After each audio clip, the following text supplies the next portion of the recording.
Dale. Bueno, muy buenas noches a todos. En este momento tenemos 166 asistentes a este espacio de encuentro eh, que estamos promoviendo para dar a conocer el modo de ver el mundo que nos propone la pedagogía familiar sistémica y las constelaciones familiares. Es un modo bastante enriquecedor, retador a veces, cuestionador y realmente nos ha ayudado como a darle sentido a cosas, a asuntos de la vida cotidiana, a los dilemas de la vida que a veces no le encontramos sentido, pero que esta visión más amplia, fuera del individuo, en su entorno familiar, en la historia de la familia, nos permite realmente encontrar el sentido y en, nos permite también crecer, pero nos permite como tranquilizar la forma en que vivimos. Esa es como la idea. El tema de hoy que traemos es el tema de la pareja, de la relación de pareja. Y como seres humanos, pues en nosotros confluye la pareja, lo masculino y lo femenino. Y Ricardo Cortés tiene una amplia experiencia también en esto. De hecho, escribió un libro que se llama Una pareja, dos miradas, y que fue anterior a su visión de la pedagogía sistémica familiar y de las constelaciones, pero que indudablemente tiene mucha sabiduría en ese libro y que ahora ha complementado pues con las nuevas visiones que nos da la pedagogía familiar sistémica. Entonces, muchísimas gracias. El mecanismo, pues vamos a escuchar a Ricardo.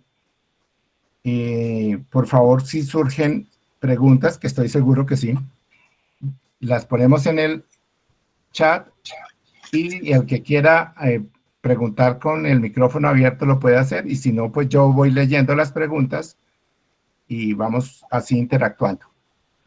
Muchas gracias y bienvenido, Ricardo Cortés. Tengo una preguntita, Guillermo nos habla de la pareja hombre-mujer. ¿Esto también se amplía y cobija las parejas diversas? Sí, señora. Okay. Muy buena pregunta y muy retadora la cosa para arrancar, ¿no es cierto, Ricardo? Sí, o sea, Muy bien, muchas gracias.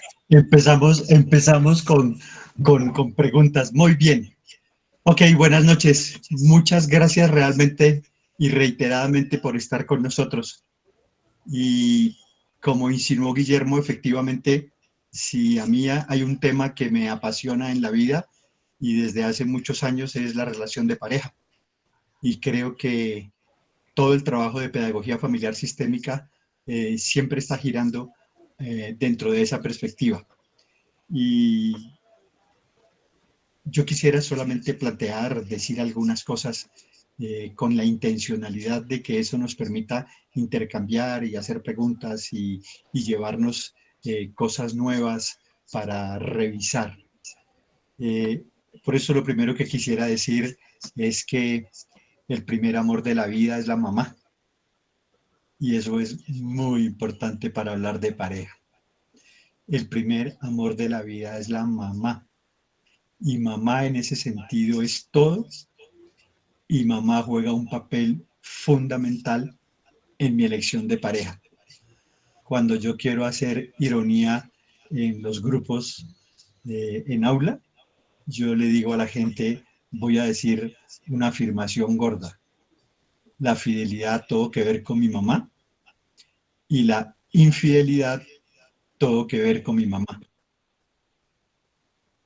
Y de alguna manera arrancar diciendo que el primer amor de la vida es la mamá, nos pone en la ruta de algunas ideas que quisiera ponerles en contacto. Si el primer amor de la vida es la mamá y ella tiene todo que ver, la pregunta es ¿cuál mamá? Y la respuesta es la que está al lado de mi papá, porque ambos, ellos son mi primer referente de pareja. Es decir, para cada uno de nosotros, todo comienza el día que se cruzan mi papá y mi mamá. En concreto, mi papá llegó a Madrid, Cundinamarca, procedente de la FAC en Tres Esquinas, y mi mamá vivía en Madrid, Cundinamarca, y ahí se encontraron en el año 45, y ahí comenzó todo para mí y para mis hermanos, porque yo soy modelo 54. Entonces, cuando yo digo que el primer referente de pareja en la vida son la pareja de mi papá y de mi mamá, ahí está el anclaje que de muchas maneras nos habla de cómo nos va en la vida mañana cuando como adultos elegimos pareja. Dicho de otra forma, la fuerza del impacto de lo que significa la presencia en términos de emociones dolorosas y amorosas de mis papás en mi primera infancia, de muchas formas yo después lo reproduzco con mi pareja. Dicho en sencillo y pedagógicamente, yo llevo a mi relación de pareja con Fuentes, como a mí me fue en la primera infancia con mi papá y con mi mamá, y Fuentes lleva la relación conmigo como a ella le fue con su papá y con su mamá. Ricardo, una parada técnica, por favor. Mi primera experiencia de pareja me marca de una manera tan significativa que de alguna manera esa experiencia pasa a la relación con Fuentes, mi pareja. Y en ese sentido, cuando una persona tiene más de una relación, entonces si Pedro tiene una pareja que se llama Alicia y luego tiene una pareja que se llama María y luego tiene una pareja que se llama Juanita, entonces Sergio, ese hombre lleva a la relación con su primera pareja como le fue con su papá y con su mamá, y luego con su segunda pareja como le fue con su papá, con su mamá, con la primera y con la segunda, y luego a su tercera pareja como le fue con su papá, su mamá, su primera, su segunda y su tercera. Así de simple, así de simple. A veces incluso uno dice, en las camas matrimoniales se acuestan muchas historias, muchas historias. Y eso vale para decir que esas historias de encuentro, de desencuentro, de amor y de dolor, tienen que ver con un concepto que es muy importante a la luz de lo que estamos diciendo, que es la memoria familiar. Dicho de otra forma, que la experiencia de mi papá y mi mamá como pareja y lo que eso significa de una manera gorda, o sea, sus propias historias, yo de alguna manera lo recoja y lo lleve a mi relación con mi pareja, no es sino otra cosa que la memoria familiar que camina por el sistema y que cumple un papel muy importante, aunque inconsciente, en la elección de pareja. Voy a decirlo de esta forma. Cuando uno se enamora, siempre digo que allí hay un tema que está totalmente conectado con mi mamá como el primer amor de mi vida. Y ese gesto de enamorarme de otra persona tiene que ver con un acto inconsciente. En mi opinión, el más inconsciente. Dicho en sencillo, uno no elige a la pareja. La pareja se le aparece, le llega, irrumpe en la vida de uno, ¿no? Uno chorrea la baba en vivo y en directo cuando la ve a ella. Ya, así de simple. Y entonces, esa experiencia es el inicio de un largo proceso en la consolidación de una pareja. Es decir, comienza con un acto inconsciente y cada día, cuando va pasando de una etapa a la otra, se va volviendo consciente. Es decir, la primera sensación al enamorarse tiene que ver con un cuento según el cual uno encontró a la pareja perfecta. Y acuérdense que el primer amor de la vida es mamá. Por eso pedagógicamente lo he expresado como por fin encontré a la mamá que estaba buscando. Y eso es enamorarse. Es de alguna manera hacer una conexión cerebral con mamá, pero con mi mamá fundante, con mi mamá, la que está al lado de mi papá, los que me dieron la vida, los que en la memoria familiar activan la posibilidad de encontrarme con otra persona. Y cuando digo que allí arranca un proceso, está marcado por distintas etapas, y yo solo voy a decir que hay muchas etapas, pero si uno puntualiza algunas, la que sigue a ese proceso de descubrimiento de clic cerebral es: tú no eres mi mamá cuando yo te veo. Y eso vale de mí hacia Fuentes y de Fuentes hacia mí. Y en resumen, es empezar el proceso en la siguiente etapa con la diferenciación. Y ahora voy a hacer un aterrizaje práctico y pedagógico. Es muy importante ser capaz de dar ese paso al frente. Es muy importante dar ese paso de madurez, porque hay mucha gente que de alguna manera se queda pegado a etapas anteriores y la adultez en la relación de la pareja no adquiere consistencia. Es decir, el primer encuentro, el primer acercamiento es inconsciente, y caminar por las diversas etapas de la vida de una pareja va haciendo cada vez más consciente la relación.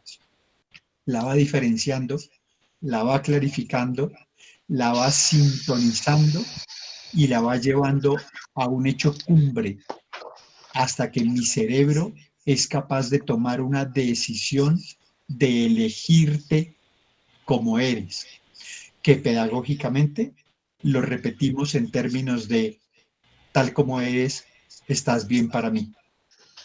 Tal como eres, estás bien para mí. Eso significa que dos personas que se vuelven pareja necesitan descubrirse como vulnerables, para que como vulnerables, es decir, necesitados el uno del otro, puedan decirse mutuamente: tal como eres, estás bien para mí. En Chibcha, ser pareja no tiene nada que ver con ser perfectos. Uno se quita un enorme peso de encima cuando uno entiende que ni es perfecto, pero sobre todo ni tengo que ser perfecto para Fuentes. Y cuando entiendo que ni es perfecta, ni tiene que ser perfecta para mí. Somos dos imperfectos con proyecto común. En ese sentido, como proyecto común somos un equipo. En ese sentido somos una empresa, pero en nuestra empresa no podemos desconocer la historia. Y eso es lo que se llama memoria familiar. Memoria familiar es la tarea del sistema que está atrás, que está anclado en mí. Pero eso tiene consecuencias enormes. En este momento se me ocurre una fundamental, y es: al volvernos pareja, de alguna manera, pero sobre todo inconscientemente, estamos intentando solucionar algo. Y la pregunta es: ¿y qué es lo que intentamos solucionar? Mucha gente no percibe ese intento de solución, pero hay una cosa que es clara. Como el primer referente son mis papás como pareja, sus pendientes, yo intento solucionarlos.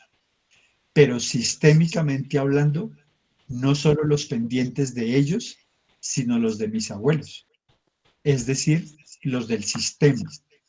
Dicho de otra manera, a la relación de pareja se llevan todas las emociones que navegan por la familia, todas aquellas que son buenísimas y todas aquellas que son dolorosísimas. Quiere eso decir que si mi abuelo se hizo ausente para mi papá, de alguna manera yo percibo y me duele que a mi papá le duela. Pero como él no se juntó gratis con la abuela y menos mi papá se juntó gratis con mi mamá, es muy probable que mi mamá también tenga un pendiente en términos de ausencia de papá. Y no es raro que yo termine diciendo, me duele que a mi papá le duela y me duele que a mi mamá le duela. Y de alguna manera yo cargo esos dolores. Y en ese sentido, el sistema habla porque yo percibo y vivo y yo siento cuáles son los pendientes de ellos. Voy a llevarlo a un espacio que usamos como resolución pedagógica. Mucha gente que se separa, lo único que hizo fue resolver un pendiente. ¿Cuál? A veces de su sistema anterior, de todos aquellos que están anclados antes, pero a veces de los propios líos y rollos personales. A veces la mirada viperina que hacemos hacia las personas en términos de señalarlas como separado o como separada, tiene otra versión y tiene otra posibilidad. Y es decir, ¿qué fue lo que esas personas lograron resolver? Muchas veces en consulta, una cosa que abordo con las personas que vienen es ¿qué fue lo que resolviste de tus rollos personales o de los rollos de tu sistema? Y esa pregunta es fundamental porque una persona que se separa solo puede establecer otra relación que prospere si ella aprende y resuelve y entiende qué fue lo que resolvió en la primera relación o en una relación anterior. Dicho de otra forma, cuando la gente pregunta o cuando la gente señala que se separó, yo siempre pregunto, ¿y cuál fue la razón? Y cuando la gente comienza a dar razones, dígame lo que me diga, yo sigo preguntando, ¿y qué más? ¿Y qué más? ¿Y qué más? Con el objeto de conectarlo con su sistema, porque allá atrás hay muchas más respuestas de las que uno se imagina respecto de por qué hice pareja o por qué me separé de mi pareja. Ricardo, ya hay varias preguntas que me parece que pueden dejarnos también como clarificar, porque obviamente hay, cuando tú vas diciendo cosas, pues se generan muchas preguntas, muchos cuestionamientos, porque no es la visión normal que nosotros tenemos, ¿no? Por ejemplo, a mí me surge la primera de, yo no elijo pareja, yo no, yo les voy a comentar algo. Véanse un programa que se llama Juegos Mentales. En Juegos Mentales hacen un ejercicio, un experimento. Cogen a una persona y le dice que va a pasar por una pasarela, camina unos, no sé, 10, 15 metros. Al final de la pasarela va a haber unas fotografías y esas fotografías, la persona que hace la pasarela tiene que escoger una que le gusta. Tiene que escoger una de esas. El experimento consiste en que cuando va pasando, le están tomando fotos a ella, a esa misma persona, y le hacen un montaje rápido y de tal manera que en las fotos, entre las que exponen allá, hay por lo menos una que tiene un porcentaje de ella misma, más o menos un 20%. Casi que el 100% de las personas cuando llegan allá, al final, escogen la foto donde está él, o esa persona. Es decir, de alguna manera, quien a mí me atrae, quien a mí me mueve el piso y me mueven las tripas, cuando yo me enamoro, es porque me muestra algo de mí mismo. Y algo de esa pareja. Familia. Uno a veces ve parejas, por ejemplo, que no sabe si son parejas o son hermanos, porque se parecen mucho físicamente, ¿sí? Entonces, eso es como que la elección de pareja que uno tiene la ilusión de que uno escoge pareja, pues realmente es eso, una ilusión. Voy a pasar, Ricardo, a una pregunta que salió de la primera expresión que tú hiciste. Pregunta María. Cuando usted dice que el primer amor es la mamá, ¿aplica para hombre y mujer por igual? Sin la menor duda, clarísimamente sí. El primer amor de la vida de todo ser humano es la mamá. Y eso tiene consecuencias de orden y de desorden, de inclusión y de exclusión. Es decir, cuando el primer amor de la vida es doloroso, entonces tiene consecuencias en la vida adulta y en la elección de pareja. Y aplica igual para hombre y para mujer. Allí no hay distinción de género. Mamá es mamá y es todo. En resumen, la fuente de seguridad de un niño es su mamá y la fuente de inseguridad de un niño es su mamá.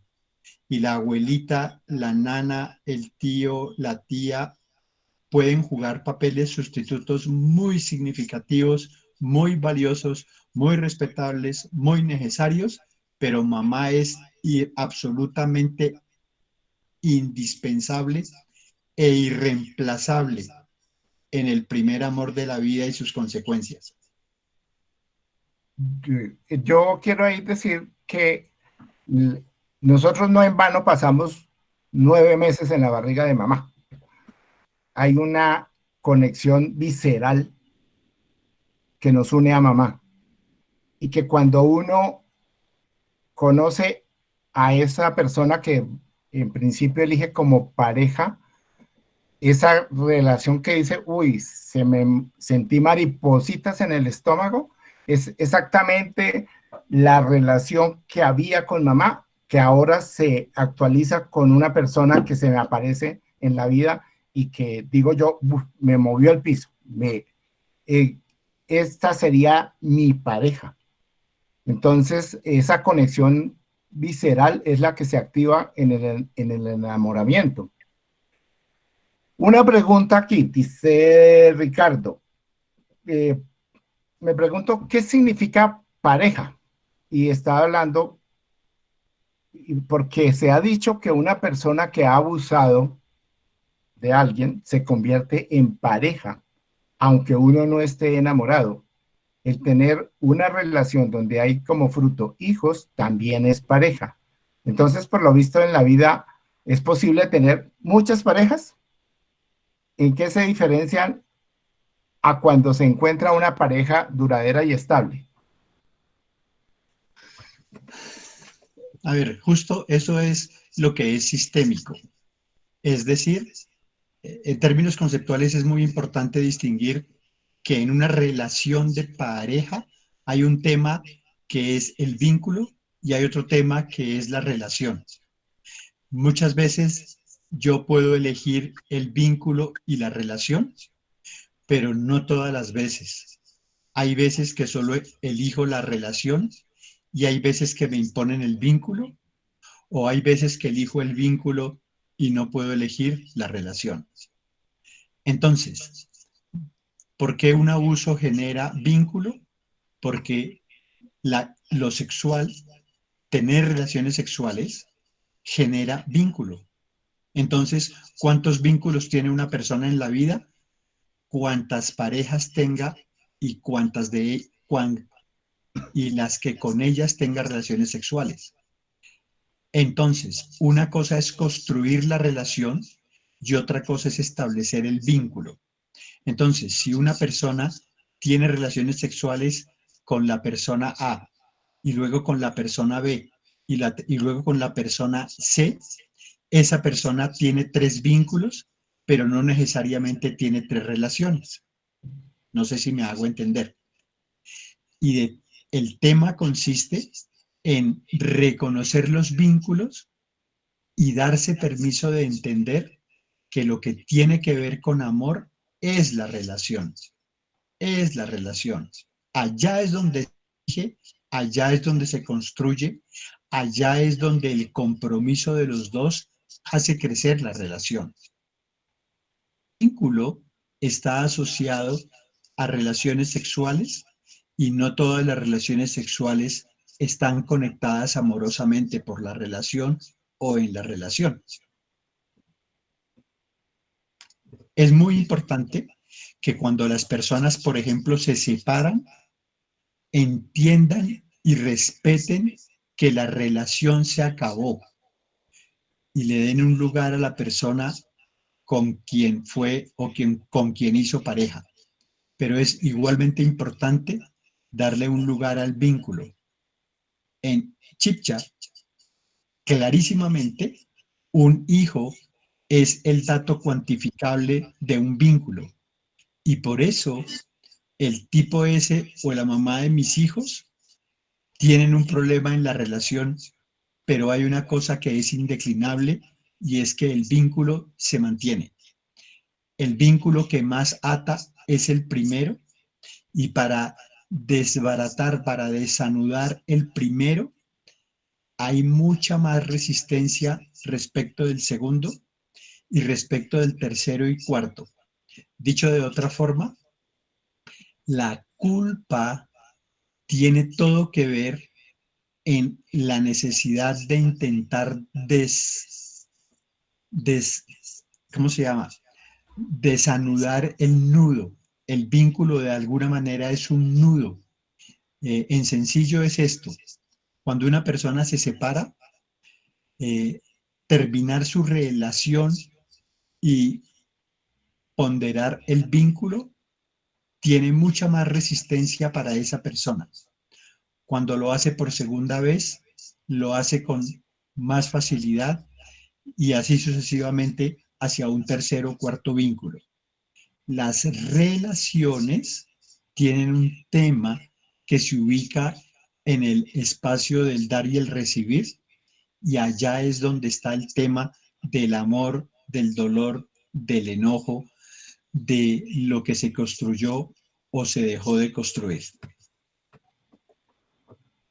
Ricardo, ahí sobre el vínculo, pues, digamos, como yo lo entiendo, también hay, tengo dos maneras de vincular, cómo yo estoy vinculado a mi sistema familiar.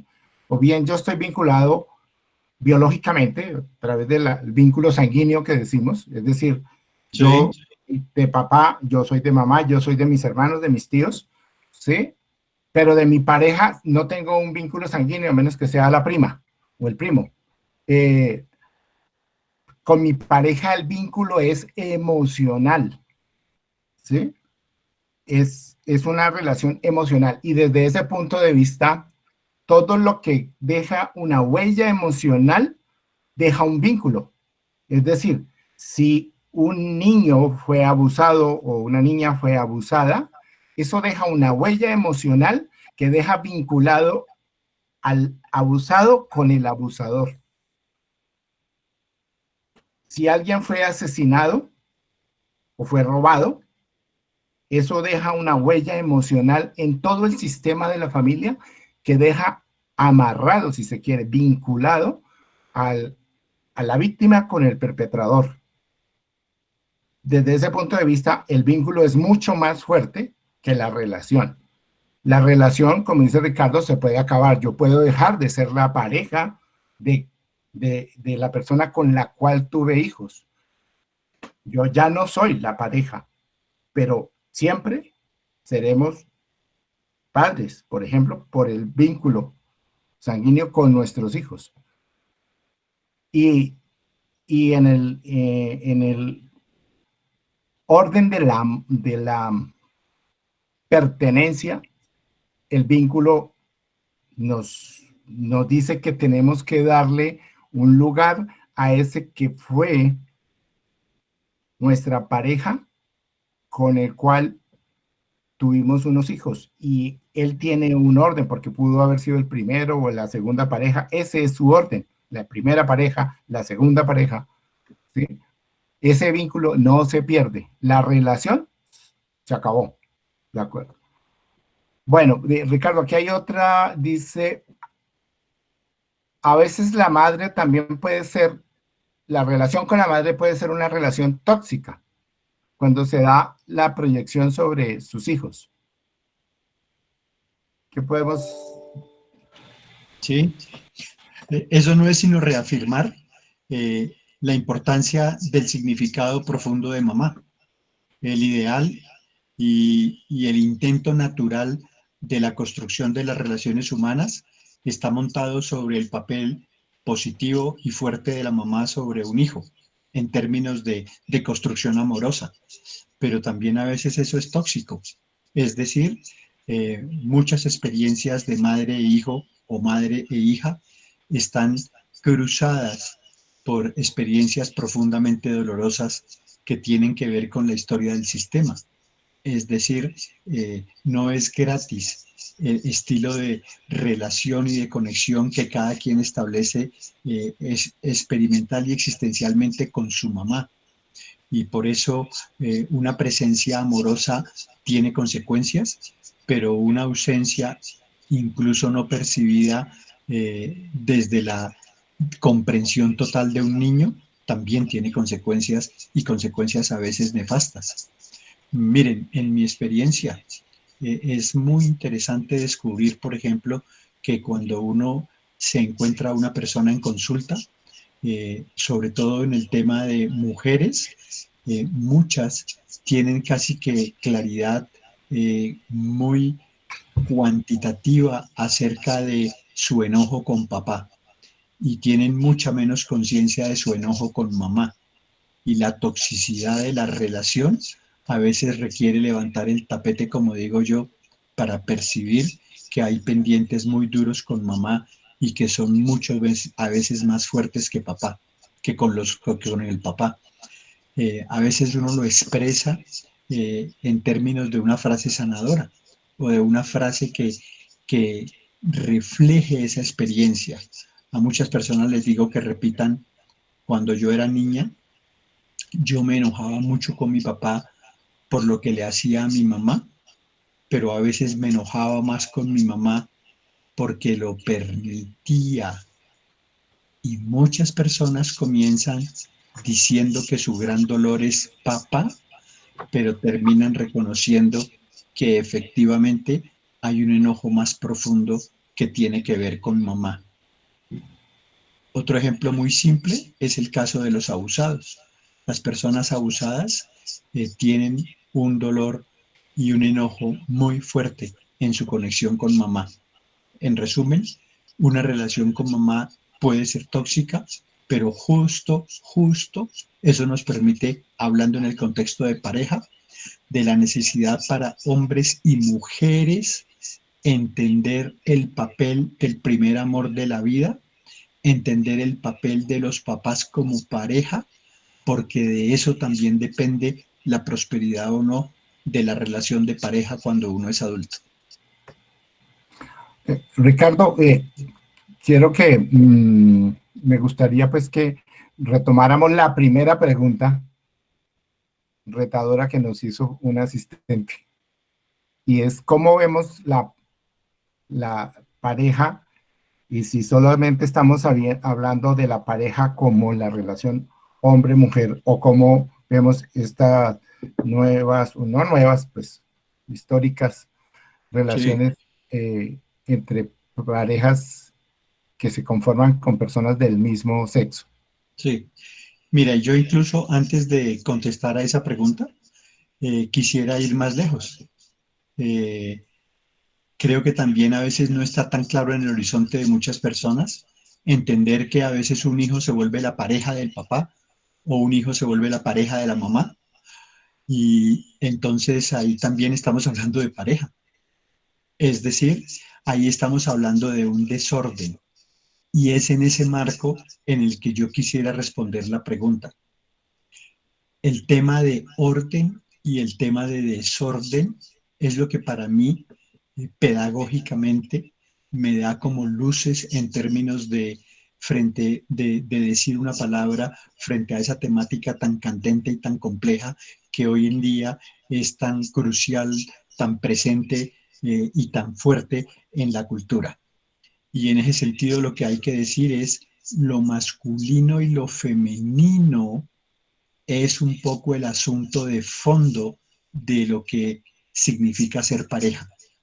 Ya he hablado de que mis papás como referente se actualizan en mi experiencia y esa experiencia yo la actualizo en mi pareja. En ese sentido, lo masculino y lo femenino que yo recojo de mis papás, y déjenme hacer énfasis en eso. Yo, hombre, llevo lo masculino de mi papá, de mi abuelo y de mis tíos, pero también llevo lo masculino del papá de mi mamá, de mi abuelo, papá de mi mamá y de mis tíos, hermanos de mi mamá. Lo que quiero enfatizar es que lo masculino y lo femenino camina por el sistema. Y desde la perspectiva de la mujer, entonces una mujer lleva lo femenino primero de su mamá, su abuela y sus tías por parte de mamá, pero también lleva lo femenino de la mamá de su papá, de su abuela paterna y de sus tías paternas. Y allá hay una confluencia entonces de lo masculino y lo femenino, que es como la plataforma, como el escenario donde uno puede decir qué orden es un masculino y un femenino. Y lo que claramente la gente pregunta es, ¿y eso qué tiene que ver entonces cuando son dos hombres o dos mujeres?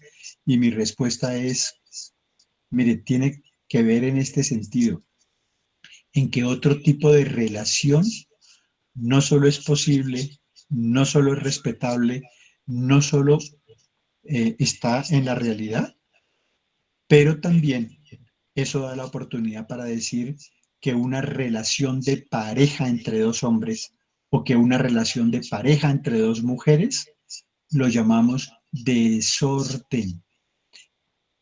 Si ustedes me dicen en qué plataforma estoy ubicado para hablar de desorden, en la plataforma de lo humano como masculino y femenino, como posibilidad de encuentro. La especie está montada sobre la relación o las posibilidades de relación, la vinculación sexual y afectiva y la posibilidad de transmitir la vida. En ese sentido, está diseñada naturalmente la posibilidad del encuentro humano de hombre y mujer.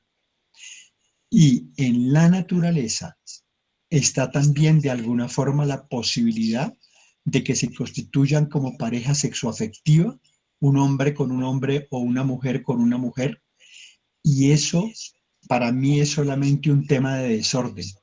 Lo que me preocupa pedagógicamente es cuando el tema se ideologiza y entonces, miren, en estos días me hacía la reflexión, incluso que no me la inventé yo, después me causó gracia que la leí o la vi por ahí en un video. Dice cuando uno mira la formulita LGTBIQ, alguien dijo, si ellos que quieren hacer un reconocimiento de lesbianas, gays, etcétera, trans, si quieren hacer realmente inclusión, que es lo que le piden a la sociedad, debían también incluir la H de heterosexual. Vamos a decirlo de otra manera. La especie tiene esas posibilidades y esas posibilidades se pueden mirar en orden o como una forma de desorden. Uno podría aquí entrar a mirar cuál es el tema sistémico atrás de las posibilidades o de las dinámicas de relaciones homosexuales de hombres o de mujeres. Pero eso creo que es un tema más, amplio. Lo que sí quisiera reafirmar en esta presentación es cómo la mirada que intentamos hacer desde la pedagogía, como muchos me han escuchado decir, es sin juicios. Es decir, no somos ni mejores ni peores que aquellos que se sienten y están excluidos dada su condición sexual. No somos mejores que ellos. No lo somos. Somos como ellos con una capacidad relacional distinta y con una intensidad de la atracción distinta. Esa diversidad la reconozco, pero no por ello dejo de señalar el tema del desorden. Es decir, lo que intento al hablar de no ideologizar el tema es no juzgar y no creernos mejores o peores que ellos y entender que todos tenemos derechos y deberes.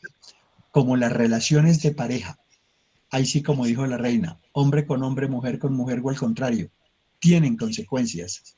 Yo pongo en el escenario, por ejemplo, el tema de los hijos y clarísimamente sí soy un convencido de que papá y mamá educan a un hijo y ese hijo puede ser homosexual. ¿Quiere eso decir que si dos homosexuales educan a un hijo, no necesariamente ese hijo será homosexual? Es decir, solo se afectará la vida de un niño hasta que se pruebe lo contrario. De lo contrario, cuando uno pone el escenario de un niño, lo que queda en el horizonte es su cuidado, su protección, su abrigo, su afecto.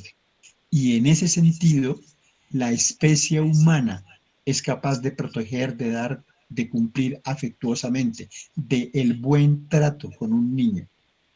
En ese sentido, las dinámicas fruto del tipo de interacción hombre con hombre, mujer con mujer u hombre con mujer, tienen una posibilidad de lectura desde el orden y desde el desorden, pero me parece que nos equivocamos es cuando las ideologizamos desde los juicios y los juicios lo traduzco como esa sensación de rechazo, de enojo, de menosprecio por todos aquellos que no son heterosexuales. Entonces, cuando los heterosexuales obramos en términos ideológicos, mirando las relaciones homosexuales como algo menospreciable, al final del día estamos infringiendo nuestra propia humanidad, la humanidad de la especie que tiene un sentido de orden desde lo masculino y lo femenino, aunque tiene toda la posibilidad de expresión y merece respeto y más aún merece atención y servicios como lo merece cualquiera otro de la especie. Sí, bueno, creo que de todas maneras hay como la expectativa de, desde el punto de vista sistémico y desde el punto de vista de pertenencia, orden y equilibrio, cómo, cómo la relación de pareja homosexual que nos muestra, porque finalmente es un fenómeno que nos muestra una alteración en el orden, en el orden, como ya lo dijiste, pero creo que también en el equilibrio y probablemente en la pertenencia. Sí, es decir, ahí entramos al tema de las dinámicas. Sí. Entonces, creería que si uno avanza un poquito, desde el punto de vista sistémico, la pregunta es, ¿cuál es alguna dinámica que permita entender, por ejemplo, una relación homosexual? Y entonces, de una manera muy especial, la experiencia, los datos nos muestran que, por ejemplo, allí donde hay violencias familiares, allí hay terreno abonado para la homosexualidad. Vamos a decirlo, por ejemplo, de esta forma. Si mi abuelo fue muy violento con la abuela, el paterno, si por variar el materno también, si varios tíos fueron violentos con sus parejas, si mis hermanos fueron violentos con sus parejas y aún con mis hermanas, es muy probable que en esa dinámica de cascada de violencia dentro del sistema, algún hombre algún día, en un intento que nosotros llamamos expiación, quiera resolver eso y lo hace pagando un precio alto. La dinámica es esta. Ese hombre dice, yo no quiero ser violento con las mujeres de la familia, como lo fue mi abuelo con mi abuela, como lo fue el otro abuelo con la abuela, como lo fueron varios tíos con las tías, como lo fueron varios hermanos con mis hermanas o con sus parejas. Y la manera como intento resolver eso es haciéndome homosexual. Es decir, ese hombre se feminiza intentando que el ciclo se rompa, que no haya violencia. ¿Y cómo se mira esa dinámica cuando es una mujer? Entonces valga repetir lo mismo en términos de violencia para decir que cuando una mujer elige como pareja a otra mujer, de alguna manera sistémicamente hablando, esa mujer lo que está intentando es garantizar que no haya un masculino a su lado para que no se repitan las violencias tan conocidas en la familia, y entonces ella se consigue a una pareja femenina. Esas serían dos de muchas posibilidades de leer las dinámicas, y ahí entramos entonces, como decía Guillermo, en el tema de el equilibrio entre el dar y el recibir, o más bien el desequilibrio, porque se da o se recibe afecto, pero también se da violencia y se recibe violencia. Y en términos de la exclusión, es decir, el primer excluido, cuando señalé la primera dinámica respecto del hombre que se feminiza, el primer excluido es él, porque de alguna manera él quiere ofrecerse, él quiere sacrificarse de alguna forma feminizándose. Pero en la relación de dos mujeres está claro que el excluido es el masculino. Es decir, venga, tengamos una relación donde garanticemos que no haya un masculino. Lo que la experiencia de atender en consulta a esas personas me ha enseñado es que este tema es un tema que uno puede discutir teóricamente, pero es un tema que en la práctica termina siendo un tema también como entre los heterosexuales en términos de dar y recibir afecto o violencia. Es decir, así como en una relación heterosexual, yo puedo ser afectuoso o violento con mi pareja, en una relación homosexual, él con él pueden ser tan afectuosos o tan violentos, y ella con ella puede ser tan afectuosa o tan violenta como lo seríamos cualquiera de la especie. En ese sentido, el tema se mira en otro espacio, en otra dimensión, en otro horizonte. Y de alguna manera lo que hemos aprendido sistémicamente y hemos querido plantear desde lo pedagógico es cómo, y por eso hace un rato lo mencionaba, los unos y los otros merecemos espacios de atención, de formación, de comprensión de nuestra historia familiar y de aceptación, incluso a veces dolorosa, del sistema familiar. Dicho de otra forma, cuando en una familia alguien se hace homosexual, pasa exactamente lo mismo que cuando alguien se separa, que cuando alguien se suicida, que cuando alguien bebe, que cuando alguien se enferma de cáncer. ¿Por qué? Porque de alguna manera esos eventos no aparecen como un hecho aislado, sino todo lo contrario, aparecen como un hecho conectado. Más aún, es sistémico, es justo, porque intenta mostrar que hay exclusiones, que hay desequilibrios o que hay desorden. Sí, Ricardo, ahí digamos que la dinámica es que hay un desequilibrio entre lo masculino y lo femenino. ¿Sí? Mujeres maltratadas, hombres maltratadores. Y eso hace que un hombre ya no quiera seguir maltratando y que quiera reivindicar a las mujeres, se hace homosexual. Una mujer ya no quiere más maltrato, ya no quiere el masculino que ha sido históricamente en la familia por generaciones maltratador, y también renuncia a esa posibilidad de la relación con lo masculino. Esa es una de las dinámicas y de las muchas dinámicas que esta perspectiva es bien llamativa, bien extraña, si se quiere, de un fenómeno complejo. Y yo quisiera señalar un poquito ahí también cómo este tipo de relación puede también mostrarnos excluidos. Y es otra visión que ya no tiene que ver con este desequilibrio y maltrato, sino excluidos.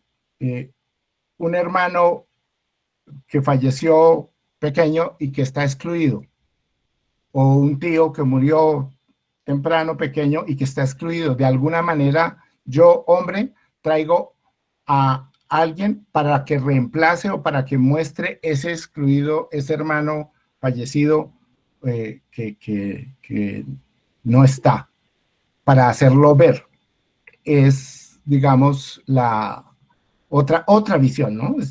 Ya Sí, no otra es dinámica. otra dinámica dentro de las mismas visión sistémica. Bueno, espérate a ver porque aquí hay unas Mira, preguntotas. Guillo, y en esa línea uno Sí, podría decir, por ejemplo, el excluido de aquel que, por ejemplo, uno escucha en personas que dice una mujer, mi papá siempre quería que yo fuera un hombre. muy bien. Esa es la dinámica del Pero excluido. Eh, Mariela, hoy querías hacer una pregunta. Sí, doctor. Bueno, Eh, bueno, es que esto me trae a la memoria cuando yo estaba ejerciendo como docente,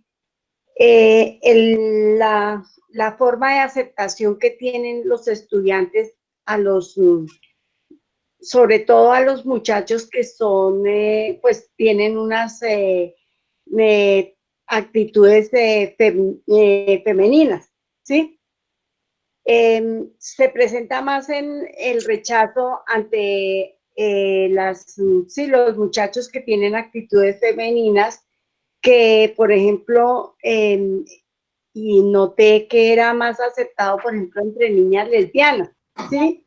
Entonces, mi pregunta es, ¿qué hace el maestro para, pues, tratar de subsanar esta situación y que el muchacho no se sienta tan mal como se siente, como se siente siempre o que son rechazados por el grupo? Mira, lo que a mí se me ocurre es que el maestro tiene que tener herramientas de comprensión del tema. Para mí es como lo primordial. A mí me parece siempre que es muy importante que el maestro sepa matemáticas, sepa español, sepa ciencias sociales, pero el maestro también es un experto de lo humano y este tema no escapa a la realidad que está en manos de los maestros. En ese sentido, es toda la reiteración constante de, para mí, el valor de lo pedagógico. Y entonces lo primero que se me ocurre cuando tú dices eso es que un maestro que a quien le cabe en la cabeza el tema de lo familiar, de lo sistémico, de lo masculino y de lo femenino, puede ser una oportunidad para educar, para hacer prevención, para hacer respeto, para entender que no puede quedarse desde su miedo, su impotencia, su rabia e incluso su propia historia familiar, como cuando uno está espectador frente a los toros. No se puede quedar en la sombra, no se puede quedar en barrera. Él tiene toda una tarea que hacer participando y participando en hacer que lo humano se respete, se respete. Es decir, el bullying para niños o niñas desde esta perspectiva hace unos daños a veces irreparables en la afectividad de una persona. Y cuando tú dijiste los maestros, yo digo siempre, por eso es que reiteradamente decimos, cuando miramos a un niño como maestros, no solamente vemos un niño, vemos una familia. Y ese tema es muy importante, porque si tú estás hablando de un niño afeminado, a quien más fácilmente le hacen bullying que a una niña con comportamientos o con caracteres machistas, lo que no podemos perder de vista es que eso tiene una conexión que no es gratis con el sistema familiar y que amerita que esas personas tengan respeto y espacio para sanar sus propios dolores, más aún los de sus padres y sus sistemas. Y en ese sentido, la conexión entre escuela y familia tiene todo que ver y está a la orden del día. bueno, Muchas vamos gracias. a hacer aquí un cambio de tercio aquí porque hablar una pregunta sobre qué hace que algunas personas busquen una pareja mayor. O sea, es la pareja desequilibrada. Sí, eso. Entonces, miren, pareja es básicamente una posibilidad de relación que tiene como telón de fondo la posibilidad de dar y de recibir. Y entonces el encuentro, pareja, cuando uno dice pareja, lo primero que a uno le suena es parejo. Entonces a veces ese encuentro no es parejo, es disparejo, en todos los sentidos. Y entonces es lo que llamamos los ejemplos de parejas, parejitas, de parejitas equilibradas. Entonces, por ejemplo, si los dos somos solteros y no tenemos hijos e iniciamos una relación, esa relación es pareja.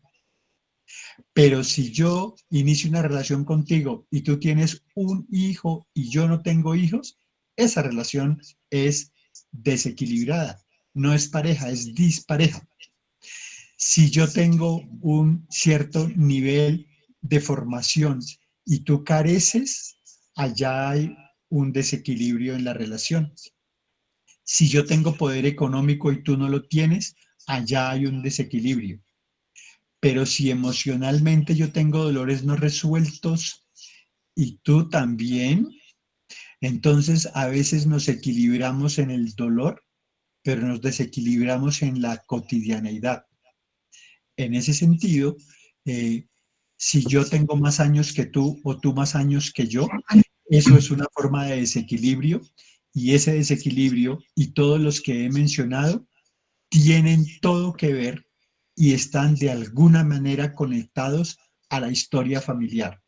Por ejemplo, es un indicio, entiéndanme, no es la última palabra, no es una afirmación absolutamente que sucede en todos los casos, pero cuando hay un indicio, o qué nos da un indicio de un desequilibrio, si una persona es significativamente mayor que la otra en edad, allí hay un desequilibrio cuyo indicio, digo, tiene que ver con mamá,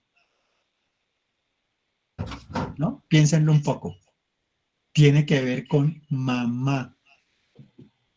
Entonces, yo le digo a la persona, si él es varios años o significativamente mayor que ella, problema de mamá. Y si es al contrario, problema de mamá. Ricardo, yo también he encontrado y en la práctica, digamos, como es que ese viene también siendo como una lealtad a la familia. Es decir, uno encuentra que yo me relaciono con una mujer mayor y mi papá se relacionó con una mujer mayor y después encuentro, curiosamente, que mi hijo también lo hace. Entonces, es como una lealtad también que juega en esta, comillas, elección de pareja. Sí, tal cual. Tal cual. Entonces yo lo expresé en términos de equilibrio y desequilibrio y dónde puede estar un poco la raíz del tema. Y tú lo que estás diciendo es que como lealtad hace parte de la historia del sistema y es muy bueno conocer de alguna forma en ese sentido la historia del sistema porque eso le puede a uno dar una mirada de comprensión más amplia acerca de la propia elección que uno hace de pareja. Bueno, Es aquí hay... decir, muchas veces uno termina reconociendo en su propia relación una reproducción de otros tipos de relación que pertenecen a mi propio sistema y al de tu sistema. Lo solemos decir pedagógicamente, al final del día es muy importante que uno como pareja entienda que mi familia se parece más de lo que yo mismo me la creo a la tuya y que tú entiendas que tu familia se parece más de lo que tú te la crees a la mía. Eso también es sistémico y tiene que ver con los equilibrios o los desequilibrios y con los intentos de solución, a veces fructíferos y a veces fallidos, de nuestro sistema y de nuestra razón por la cual nos conectamos. Sí, de acuerdo. O sea, si uno escoge una pareja mayor, tiene que encontrarse con alguien que está buscando una pareja menor. Y viceversa. Y viceversa. Ok, aquí hay otra pregunta. ¿Y qué pasa con esa relación de pareja cuando el niño es adoptado? Es decir, ¿a cuál mamá se refiere Okay. esa relación de pareja? ¿A la biológica o a la adoptiva? A ver, mira, creo que ahí el tema es La pertenencia. El tema que está atrás de la adopción se llama pertenencia. ¿En qué sentido? En que yo pertenezco al arbolito de mi papá y mi mamá. Y tú y todos los que estamos aquí pertenecemos al arbolito del papá y la mamá. ¿Qué es una adopción? Una adopción es que a alguien lo trasplanten de arbolito, bajo una premisa que es muy especial porque es sistémica, y es que las personas que adoptan a veces hacen muchas fantasías preguntándose ¿y cómo será ese niño? ¿Y sí será que está enfermo? ¿Y sí será que trae malas costumbres? ¿Y sí será que trae muchos dolores? ¿Y sí será que trae muchas violencias? Y la experiencia me ha enseñado que uno le enseña a la gente que cuando hay un trasplante de arbolito es porque hay una similitud muy fuerte entre esos arbolitos y por eso es que eso se da como posibilidad. Lo que pasa es que hay que resolver un tema, que un niño que es sacado de su arbolito para ser llevado a otro arbolito, ese niño experimenta eso con profundo dolor, con profundo enojo, con profunda tristeza, con profunda desazón existencial. Y eso amerita ser sanado. ¿Y qué es lo que hay que sanar? Primero, que el adoptado mire con buenos ojos al papá y la mamá que le dieron la vida. Porque si él no entiende eso, no entiende el sentido de la vida cuando esté adulto. Entonces es honrar al papá y a la mamá que le dieron la vida, agradecer que le dieron la vida. Es decir, un niño se enoja porque experimenta una pérdida muy fuerte en términos de mi mamá o mi papá, sobre todo mi mamá, ¿por qué no me cuidó? ¿Por qué me botó? ¿Por qué me abandonó? De alguna manera, a veces ayudamos a personas a que sanen su experiencia y traduzco mirar con buenos ojos a los papás que te dieron la vida. Es ser capaz de decir, eso que fue tan doloroso para ti, es muy probable que haya sido la forma como te salvaron la vida. Y ten la absoluta seguridad, aunque ahora no lo entiendas, que lo hicieron amorosamente. Ese es el tema para el adoptado. ¿Y cuál es el tema para los que adoptan? Que humilde y amorosamente entiendan que ellos, en nombre de los papás que le dieron la vida a ese hijo, le van a dar ahora a los papás adoptantes la posibilidad de amorosamente construir esa vida.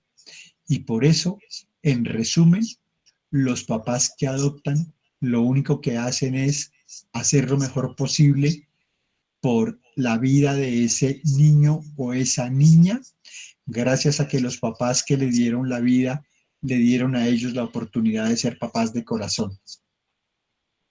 Los miedos que la gente tiene para contarle a los niños que fueron adoptados solo pierden valor y fuerza y presión cuando todos, los unos y los otros, se dan permiso de entender que el amor es un amor adulto, es un amor sano, no un amor infantil. Es decir, cuando los papás que adoptan no tienen el miedo a que su hijo los rechace y deje de quererlos. Él lo que necesita es comprensión de que fue trasladado de arbolito. Y ahora ese arbolito es su familia. Y es su familia. Y por eso él dice papá y mamá. Pero en el corazón, él tiene inscrito a su papá y a su mamá que le dieron la vida. Y eso es la verdad irrefutable desde la cual se sana para los unos y para los otros el tema de la adopción. La adopción prospera cuando los enojos del adoptado se sanan al ver a su papá y a su mamá que les dio la vida, y cuando los miedos de los papás adoptantes se dan permiso de entender que es en nombre de ellos y en reconocimiento a ellos que ahora pueden ser papás de corazón. Y lo son. Muy bien, aquí hay otra pregunta. Dice, ¿cómo tener una relación exitosa si la relación de los padres fracasó antes del nacimiento del hijo? Es decir, creo que la pregunta es, no sé si es la pareja, la pareja que se separó para tener una nueva relación exitosa, o la del niño que fue Ok. el producto de esa relación Mira, en consulta, próspera. mucha gente, cuando a mucha gente uno le pregunta, eh, ¿y tu papá y tu mamá como pareja eran? Y esa persona contesta a veces, eran un caos, un desastre, no eran. Y entonces desde el punto de vista sistémico, uno entiende que por lealtad la persona tiene el terreno abonado para repetir la película. Pero la pregunta que acaban de hacer se inscribe pedagógicamente en justo la solución. Es decir, si la relación de mi papá y mi mamá, que es mi primer referente de pareja, fue un caos, darse permiso de quedarse con mi papá y mi mamá que me dieron la vida y dejar de cargar sus dolores, sus rabias, sus enojos, sus violencias y soltarlo porque ya pasó, aunque sí me afectó, es lo que, insisto, se vuelve terreno para que yo al elegir pareja lo haga distinto. Con un ejemplo simple, a ver si ilustramos eso. Conocen personas que son absolutamente responsables, que todo el mundo dice, oiga, no joda, usted se pasa de responsable, a ver, sin tanta intensidad, sea responsable, pero no tan intenso.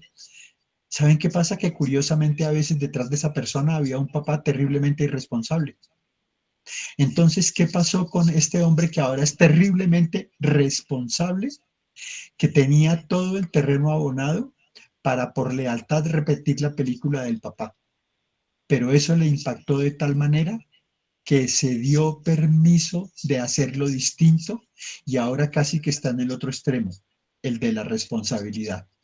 Con una vida de pareja pasa exactamente lo mismo. Si mis papás tuvieron una experiencia muy dolorosa, muy compleja en términos de su relación de pareja, primero, eso no fue gratis.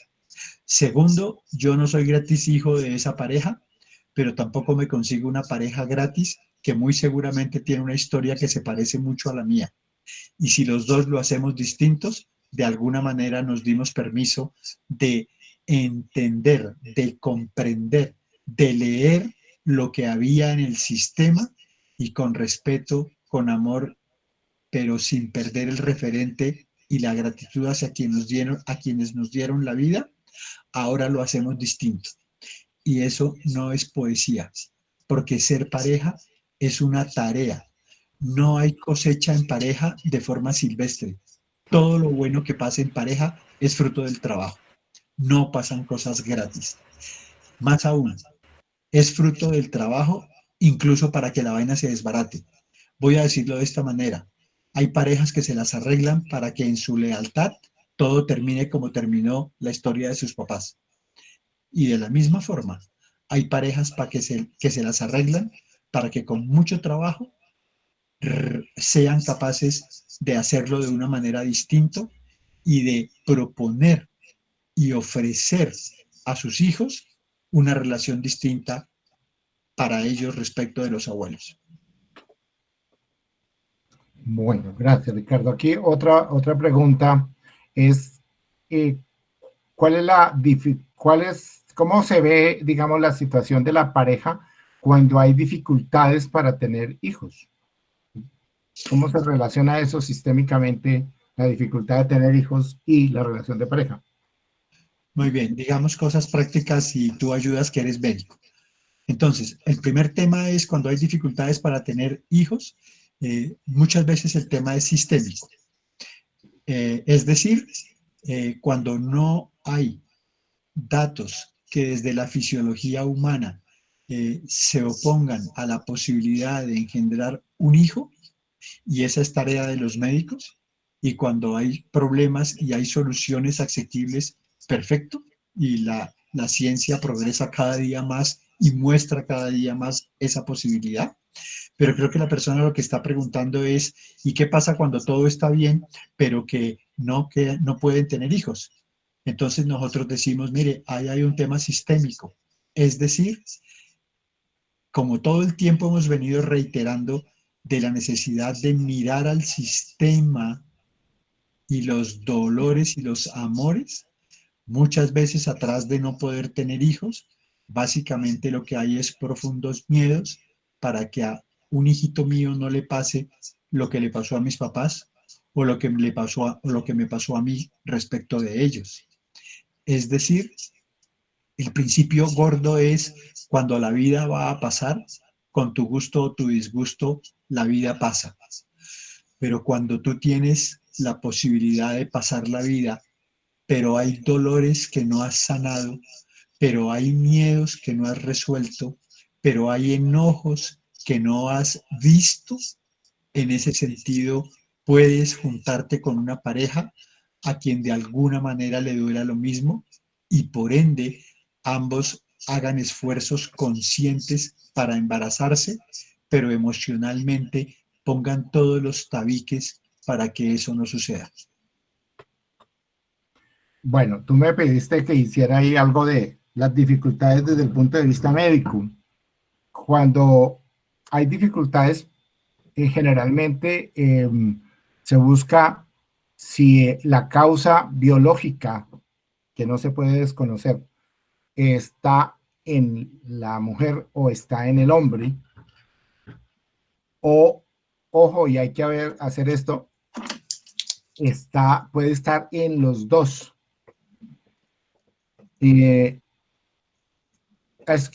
Digamos que una mujer puede tener problemas de alguna manera congénitos, infecciosos o algo que le impide después de quedar en un embarazo. Ese es uno de los miedos, por ejemplo, de las pérdidas.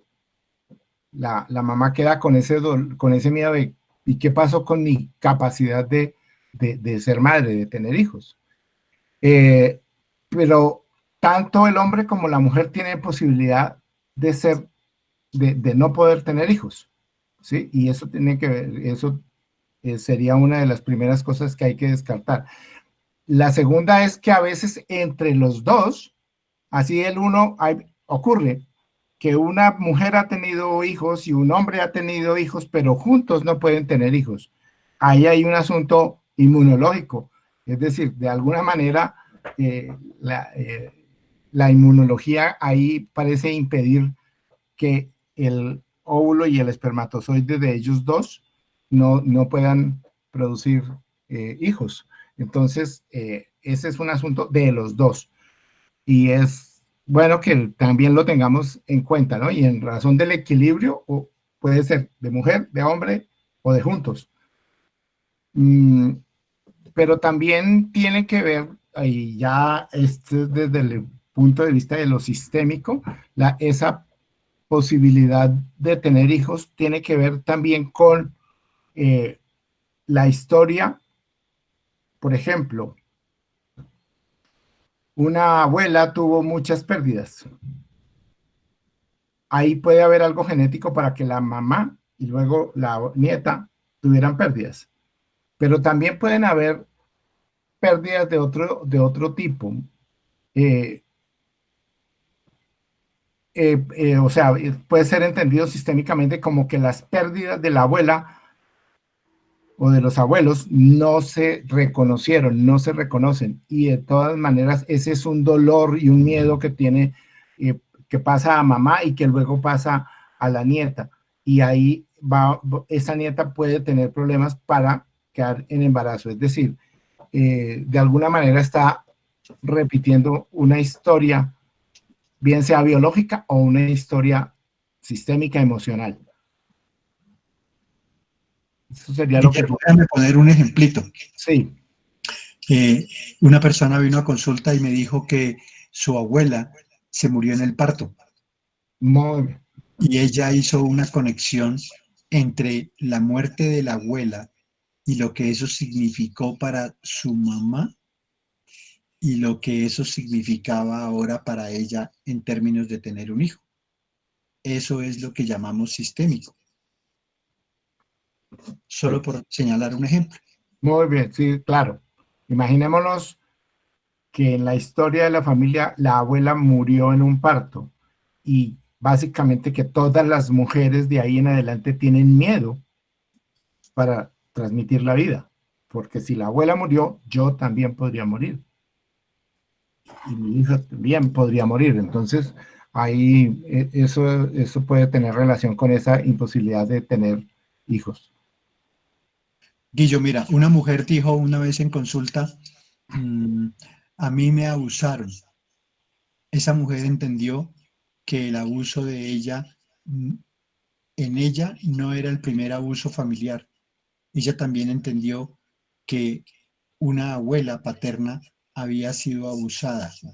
Ella hizo una conexión en ese sentido para llegar a su propia vida a tener un profundo miedo de engendrar la vida porque ese tema había sido planteado en la familia cuando la abuela fue abusada y quedó embarazada.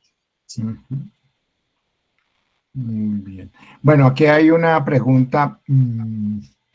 ¿De qué manera la racionalización y la intelectualización descompensan la vida de pareja? Pues yo creo que de muchísimas maneras, pero diría que lo que es más duro es no llegar a ver lo que realmente descompensa una relación de pareja. A veces no es tanto o mucho, a veces eso se puede también racionalizar y son los enojos no resueltos. Para mí hay un tema muy profundo ahí. Hay un tema de enojos en nuestros sistemas que intentan ser restaurados a través de las relaciones de pareja. Voy a decirlo de esta manera. A veces uno elige una pareja justamente desde los dolores de una pareja de mi propio sistema, de cuyo estado yo no tengo tanta conciencia, pero que es verdad me empuja a que yo haga un tipo de elección en términos de restaurar algo. Y lo que sí pasa en la vida de pareja es que a veces el nivel de comunicación abandona el tema de los sentimientos y se mete en el tema de las excusas, y creo entender por ese lado de la pregunta en cuanto a la racionalización. Muchas veces el secreto para mí más fuerte está en ser capaz de reconocer desde mis emociones mi necesidad del otro o mi daño que le hice al otro o el engaño que le hice a la otra persona o la falta de confianza que no le di o la desconfianza en donde yo terminé haciéndome y haciéndole daño. Esos temas muchas veces se racionalizan, más aún se manejan con el cliché desde la sociología de la cultura, y todo el mundo sabe que en la vida práctica, allá en lo íntimo de una pareja, el asunto es más de emociones que de explicaciones. De acuerdo. Es que, digamos que nomás el hecho de decir la relación de pareja implica que la carga emocional es el núcleo de la relación de pareja. Entonces, como que pretender que se racionalice la relación de pareja, pues lo que dices tú oculta dos cosas. Oculta